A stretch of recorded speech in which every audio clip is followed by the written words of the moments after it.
새해 들어 하나님께서 우리 교회 또 여러분에게 첫 번째 주시는 축복의 말씀은 바로 요한복음 14장 6절 말씀입니다. 이 말씀 중심에서 글이 아니라 길이다, 글이 아니다 길이다 라는 제목으로 축복의 말씀 전가하겠습니다. 당신 참 애썼다, 애썼다, 사느라, 살아내느라, 여기까지 오느라 애썼다. 부디 당신의 가장 행복한 시절이 아직 오지 않았기를 두 손 모아 빌어본다. 우리 정희재님의 당신 참 애썼다 라는 시의 마지막 부분입니다. 이제 2021년 여러분 참 애쓰셨습니다. 그러나 2021년이 이미 지나갔습니다. 이 시는 마치 먼 길 건너라 비록 지치고 남루해지긴 했지만 그래도 참 잘 견뎠다며 우리 등을 토닥거려주는 것 같습니다. 견디기 쉽지 않은 시간들을 견뎌내고 받아들일 수 없었던 인생의 문제를 받아들여야 했던 눈물의 시간을 뒤로하고 그래도 우리는 다시 여기에 2022년에 서 있습니다. 모든 것이 다 사라지고 변해도 우리가 여기 있는 한 우리에게는 여전히 희망이 있습니다. 저는 이 김훈의 글을 참 좋아합니다. 이 김훈의 글이 나오면 저는 모조리 사서 탐독할 정도로 김훈의 글을 좋아합니다. 남자다운 그의 문체가 그냥 좋습니다. 병자호란을 배경으로 쓴 남한산성은 아마 제가 한 10번 정도 읽은 것 같습니다. 조선의 굴욕적인 운명을 앞두고 척합하였던 김상현은 주합파의 수장 최명길이 작성한 항복 문서를 다음과 같이 묘사를 합니다. 전하, 명길의 문서는 글이 아니었고 항복 문서를 쓰죠, 최명길이. 그러자 김상현이 이건 글이 아닙니다 라고 토를 달자 최명길이 김상현의 말을 막으며 이렇게 말합니다. 그러하옵니다. 전하, 신의 문서는 글이 아니었고 길이옵니다. 저는 여기에 굉장히 감동했습니다. 전하께서 밟고 걸어가야 할 길이옵니다. 김상헌은 우리가 오랑캐에게 무릎을 꿇을 수 없으니 항전하다 같이 죽자 그렇게 주장합니다.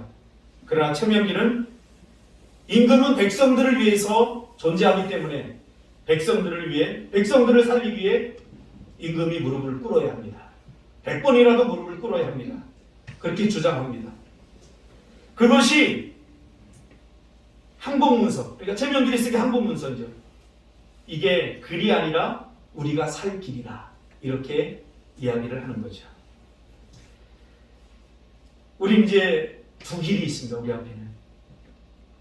2022년 어떤 길을 걸어가야 할 것인가? 내가 걸어가고 싶은 길. 그리고 하나님이 걸어가라고 한 길이 있습니다.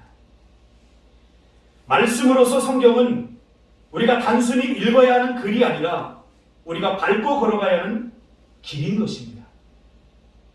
요한복음 14장 오늘 6절의 말씀에서 주님은 내가 곧 길이요 진리요 생명이니 나로 말미암지 않고는 아버지께로 올 자가 없다라고 말씀합니다. 신앙생활이 참 힘들다고 말하는 사람들이 있습니다. 어떻게 살아야 되는지 다 아는데 그게 잘 안 된다고 말하는 사람들이 있습니다. 하나님의 말씀을 글로 읽기 때문입니다. 하나님의 말씀을 글로써 대하면 이게 신앙생활이 힘듭니다. 하나님의 말씀은 길입니다. 우리가 걸어가야 될 길인 것입니다. 하나님께로 가는 복되고 귀한 길, 그것이 하나님의 말씀입니다. 하나님의 말씀은 우리가 삶으로써 내려가야 하는, 우리가 걸어가야 하는 길인 거죠. 우리가 4년 전에 왜 이 제주도 땅으로 왔습니까?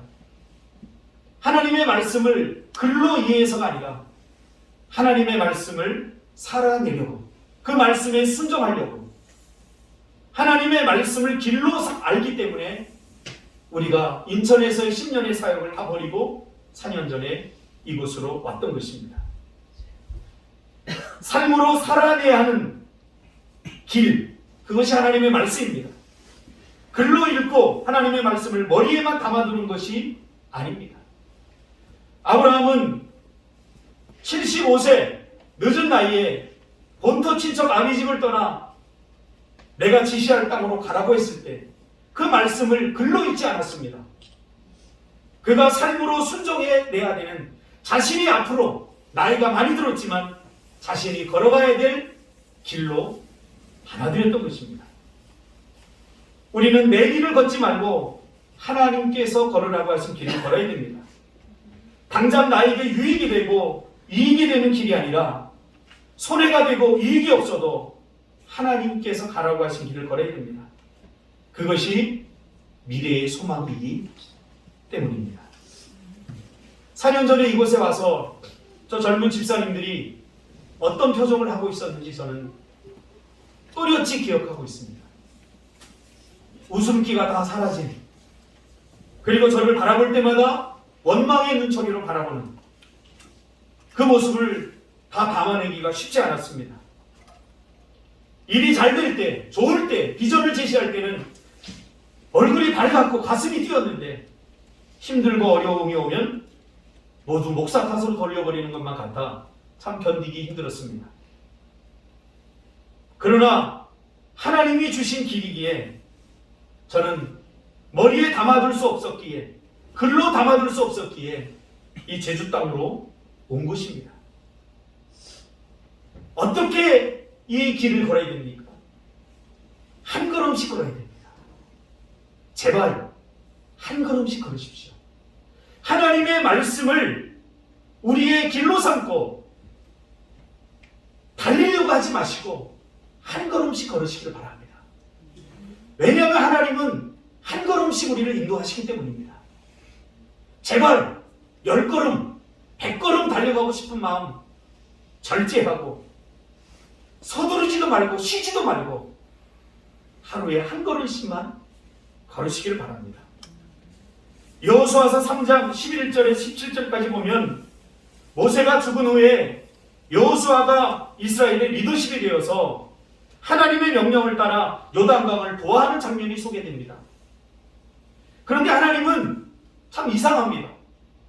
그 요단강이 계절철이기 때문에 메마르고 폭이 좁을 때, 건널만 할 때 건너라고 명령한 것이 아니라 모맥을 거두는 시기, 즉 우기입니다.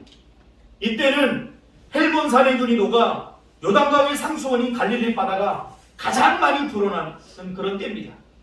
또 1년 중에 비가 집중적으로 내려서 강의 물이 넘쳐나는, 그래서 이 요단강의 유속이 16km입니다. 이 정도면 자동차도 떠내려 보낼 수 있는 그러한 강력한 물의 흐름입니다. 한마디로 최악의 상황에 처했을 때 이스라엘 백성들에게 요단강을 건너라고 명령합니다.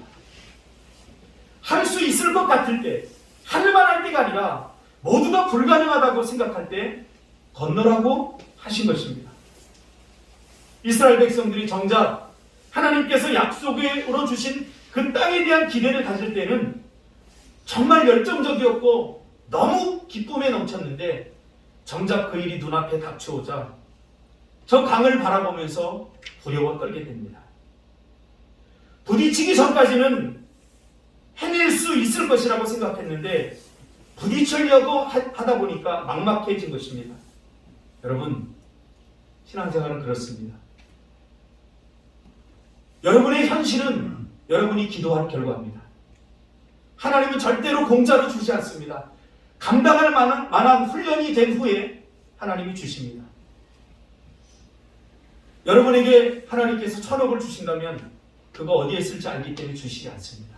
그러나 그것을 유익한데 하나님의 나라를 위해서 쓴다고 한다면 주지 못할 이유가 하나도 없습니다. 주시기 전에 하나님께서는 훈련을 시킵니다. 그것이 우리에게 고난이 될 수도 있습니다. 이스라엘 백성들에게 가나안 땅을 주시겠다고 약속했는데 그냥 주시는 게 아닙니다. 믿음이 있어야 가나안 땅을 소유할 수 있는 것입니다. 그 첫 번째가 바로 요단강 도합니다. 여호수아는 어떻게 합니까? 이스라엘 백성들이 홍해를 건널 때 어떻게 했는지 너무나 잘 알거든요. 홍해를 건널 때 이스라엘 백성들이 어떻게 했습니까? 불평하고 원망했습니다. 모세를 향해서 죽을 것이 없어서 이곳까지 우리를 데리고 와서 여기에 매장지가 없어서 여기 매장시키려고 하느냐. 그러면서 불평하고 원망하고 모세를 향한 원망은 곧 하나님을 향한 원망입니다. 그러나 광야 40년 동안 잘 훈련받은 이스라엘 백성들은 요단강을 건널 때 여호수아의 말에 순종합니다. 그리고 하나님의 말씀대로 맨 앞에 언약궤를 세우고 각 루벤, 므낫세 지파 4만 명을 선봉대로 세워서 호위하게 합니다. 이들은 싸우려고 하는 전투병력이 아닙니다. 지금 요단강을 건너면 가나안의 7족속이 딱 버티고 있습니다. 전쟁을 해야 됩니다. 그런데 전투병력으로서 4만 명을 호위한 것이 아니라 이 갓, 루벤, 므낫세 지파는 순종병력입니다. 12지파 중에 야 전쟁하자 나와 그러면 제일 먼저 순종했던 지파들, 가장 순종적이었던 지파 4만 명, 그러니까 순종병력이죠. 하나님이 일이라면 눈치 보지 않고 순종했던 순종의 사람들을 맨 앞에 세운 것입니다. 여호와의 전쟁에 맨 선두에 서는 사람들은 순종의 사람들입니다. 이들은 또한 믿음의 그룹이었습니다. 언약궤는 하나님의 임재의 상징입니다. 하나님을 앞세웠다는 것입니다. 여러분, 올 한 해 하나님보다 앞서지 않기를 바랍니다. 하나님의 말씀보다 앞서지 않기를 바랍니다. 언약궤를 앞세우시기를 바랍니다. 그리고 요단강에 발을 딛는 순간 요단강 물이 갈라져서 아담읍 변방까지 32km나 갈라졌다라고 성경은 이야기합니다. 사랑하는 여러분, 10걸음이 아닙니다. 한 걸음이면 충분했습니다. 한 걸음. 올 한 해 한 걸음씩 디디시길 바랍니다. 그러려면 욕심을 버려야 됩니다. 조급함을 버려야 됩니다. 우리가 기도하고 우리가 믿음으로 살고 예배하지만 하나님의 은혜와 복을 받아 누리지 못하는 이유는 뭐냐면 조급하기 때문입니다. 너무나 조급. 오늘 내가 한 걸음 디뎠다면 당장 눈앞에 어떤 기적이나 어떤 은혜가 주어지지 않더라도 우리는 내 할 일을 잘한 것입니다. 믿음의 걸음을 잘 걸은 것입니다. 한 걸음 발을 딛자 요단강 물이 갈라졌습니다. 2022년 우리 꿈틀교 모든 성도님들은 한 걸음 정신으로 살아가기를 주님의 이름으로 축복합니다. 오늘 해야 될 기도의 목, 오늘 읽어야 될 말씀의 목, 마치 미뤄놨다가 한꺼번에 시험 공부를 하는 그런 마음으로 하지 마시고 쉬지도 말고 서두르지도 말고 그저 하루 몫의 삶을 성실하게 살아내시기를 주님의 이름으로 축복합니다. 오늘 하루를 살자는 거죠. 오늘 하루. 이미 지나온 과거에 매이지 마시기 바랍니다. 하나님의 나라는 쟁기를 잡고 뒤를 돌아보는 자를 합당하게 여기지 않습니다. 또한 아직 오지 않은 미래에 두려워하지 마시기 바랍니다. 그냥 한 걸음은 갈 수 있지 않습니까? 하루 감사하고 말씀대로 살다 보면 순종과 축복의 일년이 될 것입니다. 이것이 마태복음 6장의 주님의 간절한 요청입니다. 그러므로 내일을 위하여 염려하지 말라. 내일 일은 내일이 염려할 것이요 한날의 괴로움은 그날로 족하니라. 한날이 중요합니다. 우리 학생들도 공부 잘하는 비결이 있습니다. 한꺼번에 하려고 하지 마시고 삶을 나누어서 오늘 분량을 성실하게 살면 됩니다. 목회를 하다가 참 힘들고 어려울 때가 있었습니다. 모든 성도들이 다 교회를 떠나가고 정말 견디기 힘들 때 있었습니다. 미래를 보니 까마득하고 돌아온 날들을 보니 아깝고 이러지도 못하고 저러지 못하고 그때 하나님께서 저에게 주신 말씀이 그겁니다. 오늘 하루를 살겠다. 욕심내지 마라. 오늘 하루를 기도하며 오늘 하루를 예배하며 믿음으로 살면 내일은 또 선물로 주어질 것이다. 내일은 내일이 걱정하라는 거예요. 마태복음 6장 말씀이 그거 아닙니까? 내일은 내일의 주인 되신 하나님께 맡기고 우리의 몫인 오늘 한 걸음은 여러분 갈 수 있지 않습니까? 한 걸음. 한 걸음만 살아. 내가 가야 할 길이 하나님의 말씀에 있습니다. 이번 연도도 우리가 항해하라 합니다. 항해하라. 항해하라는 바닷길을 우리가 가는 겁니다. 바닷길. 그렇죠? 바닷길은 더 험난합니다. 더 망망대해입니다. 정해지지 않습니다. 바닷길은 단 한 번도 같은 길을 갈 수 없습니다. 그러기에 철저히 하나님의 말씀에 의지하고 집중하고 가야 하는 그 길입니다. 그러나 바닷길은 유익도 있습니다. 더 빨리 갈 수 있습니다.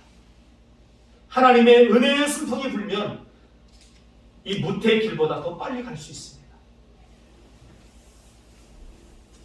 올 한 해